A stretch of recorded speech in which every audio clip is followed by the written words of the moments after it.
Now this holy war has passed into legend.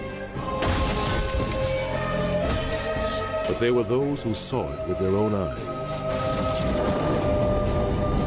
Great chroniclers from two different worlds, Christian and Muslim, who wrote of great deeds, great battles, great warriors, of men who would lay down their lives for their God.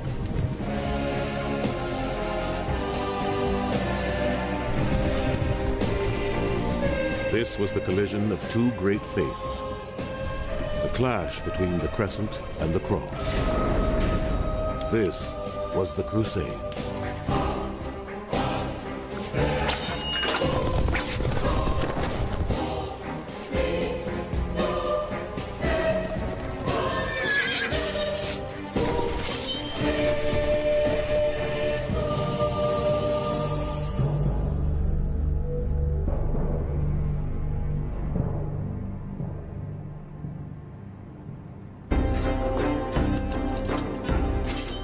In 1096, to great fanfare, more than 60,000 Christian warriors set off from Europe on the First Crusade.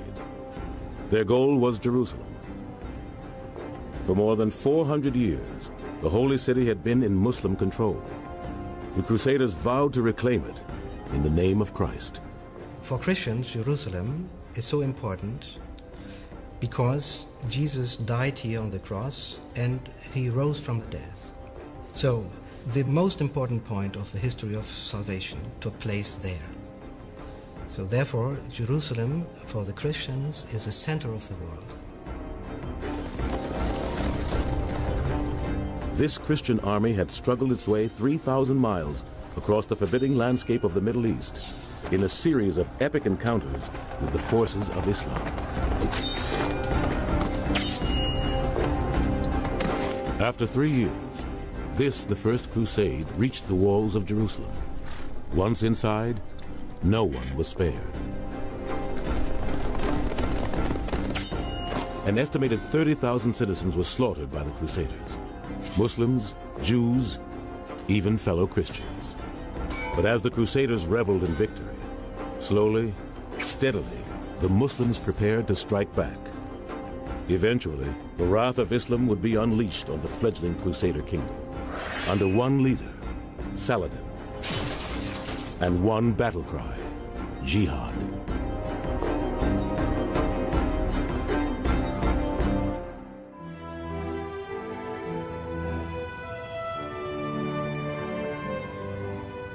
When Jerusalem was taken during the First Crusade, the killings were horrible.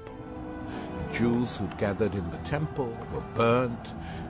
Promises made to Muslims that Muslim women and children would be allowed out free were violated with impunity. To Muslim eyes, two of their holiest shrines were now defiled. The Crusaders stabled their horses in the Al-Aqsa Mosque and at the Dome of the Rock, where the Prophet Muhammad is said to have ascended to heaven. They tore off the Islamic symbols to reconsecrate the mosque as a church. In the heart of Jerusalem, its gleaming new crucifix boasted to the Muslims that this was now a Christian city. They were just stunned and shocked by the violence, the brutality, the killings that were inflicted on them, and what shocked them even more, that this was done in the name of Christianity.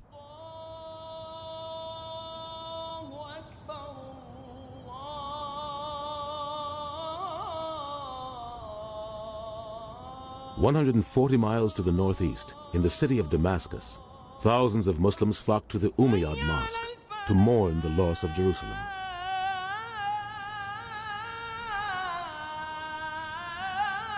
Imagine the scene here when the news arrived from Jerusalem to the Damascene people that Jerusalem was captured. Not only captured, but the Muslims and Christians there, fellow Syrians, were massacred in their thousands. Every little corner was filled by men, by soldiers, taking their turbans off, moaning, weeping, and discussing what should happen. Though the will of the people to rise up against the Christian invaders was strong, in 1099, the Muslim world was in no position to mount a counterattack. To the most celebrated Islamic chronicler of the age, Ibn al-Athir, the reason was clear. Its leaders were hopelessly divided. Whilst the Christians were conquering and settling in our territories, the rulers and armies of Islam were fighting amongst themselves. This caused much discord and disunity among the people, and weakened their power to fight the Christian enemy. The culture of Islam was magnificent, and big advances had been made in the sciences and mathematics. Nonetheless, the political institutions of Islam had not succeeded in creating a society which could be stable. And what we saw emerging was strong local rulers and what we can describe as city-states. Since the death of Muhammad, the Islamic world had been split between two competing doctrines: the Sunni orthodoxy of Baghdad and Aleppo, and their bitter rivals, the Shia, who held power in Cairo. To defeat the Christians, they would need one leader who could unite the strength of the Muslims under the banner of war. This was the greatest fear of the Crusaders, a major Muslim counterattack. William of Tyre was a scholar and Christian archbishop whose chronicles have become the most important record of the life of the Crusaders. Through zealous Christian eyes, he recounted how the Muslims, or Saracens, began their guerrilla campaign against the fledgling Kingdom of Jerusalem. The entire country surrounding this city was inhabited by infidel Saracens who were cruel enemies to our people. Even within these city walls, there was scarcely a place where one could rest in security. They reduced the realm to such a state of terror that no one dared venture outside the fortifications. To survive in this hostile environment, the Christians who remained after the First Crusade had to secure their grip on their new kingdom. After the capture of Jerusalem, many of the Crusaders returned home. There's only maybe 200 or 300 knights left there. Jerusalem must have seemed quite an empty place. I mean, physically, it's quite a big city. What the Crusaders had to do, of course, was to try and hold on to that, trying to consolidate it, and also try and get more people out there. That was the crucial thing.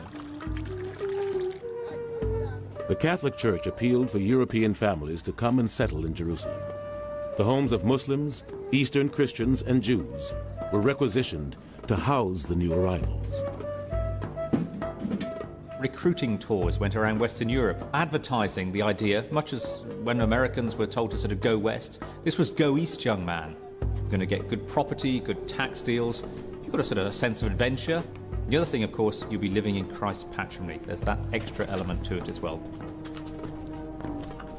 Everybody who is faithful to Christ, he has an inclination to go to the place where Jesus lived, where Mary, his mother, lived, the apostles. And also, because Christianity derives from the Jewish roots, also where the prophets lived. In the aftermath of the First Crusade, Jerusalem blossomed into a thriving spiritual metropolis with a population of around 30,000, about the same size as medieval Paris. What we have after the First Crusade is a series of nails that are hammered into the fabric of the Holy Land. Strong points that the Crusaders have, but they have to be connected.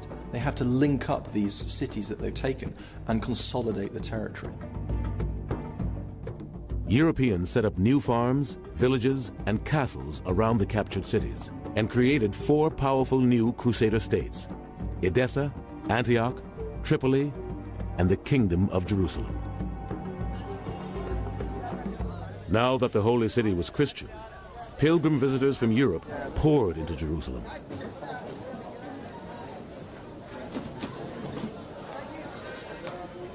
Every year, thousands of them flocked here, determined to walk in Christ's footsteps and to worship at the holy places. Like tourists of today, they needed advice on food, drink, where to stay, healthcare, and they also needed a guidebook. The top attraction in this 12th century guidebook was the Church of the Holy Sepulchre. Rebuilt by the Crusaders to house the key holy sites under one roof, it was a spiritual tourist complex for thousands of faithful visitors. The guide also included the essential destination for every traveler, the souvenir shop. Hi, I'd like to buy some souvenirs, please. Yes, please. What do you want? Yeah, the holy water actually is what I was most interested in. Can you tell me a little bit about it? Yeah, you've got holy water, holy oil, holy incense, holy earth. Where does the water come from? The water comes from River Jordan. Right. It has been blessed inside the church of the Holy Sepulchre. Okay. Do you want anything else? Rosaries, holy oil, holy earth, No, I rosaries think... with the holy water? No, that's fine. It's the holy water I was really after. Thank you. Good. Thanks very much indeed. Thank you, sir. In the back streets of Jerusalem, the pilgrims found not just souvenirs, but also a taste of foreign food. Pilgrims needed to eat, and this is the notorious street of bad cooking, fast food for the Middle Ages. Now, it's quite possible, of course, that you're going to get ill, and you're going to need some help. Let's look at the guidebook and see what they have to say about it. Next to the Holy Sepulchre is the hospital, in which a great crowd of sick people is collected. The total of persons at the time when I was present was 2,000. Between night and day, there were sometimes more than 50 corpses carried out. But again and again, there were new people admitted. On capturing the city, the Crusaders had taken over the Hospital of St. John. Here, Christian pilgrims who fell ill were cared for by the men who took holy vows of chastity, poverty, and obedience. Known as hospitalers, they soon took on a military role to ensure the safe passage of thousands of pilgrims to and from the Holy Lands.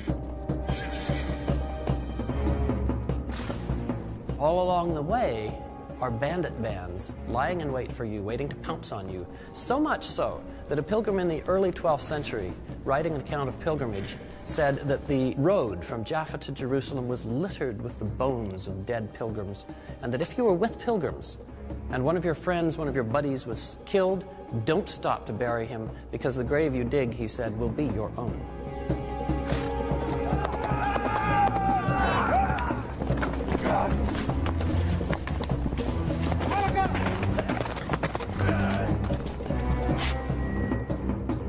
To offer increased protection to these pilgrims, a second holy order had been established. Combining a monastic way of life with the bearing of arms, this brotherhood believed fighting off the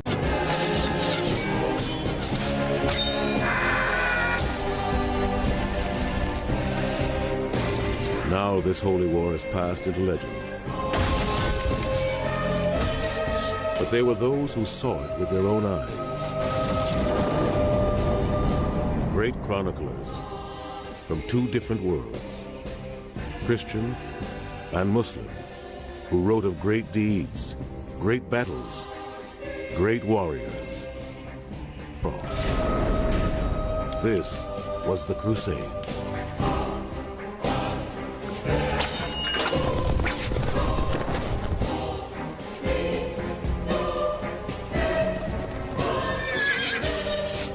Of men who would lay down their lives for their God.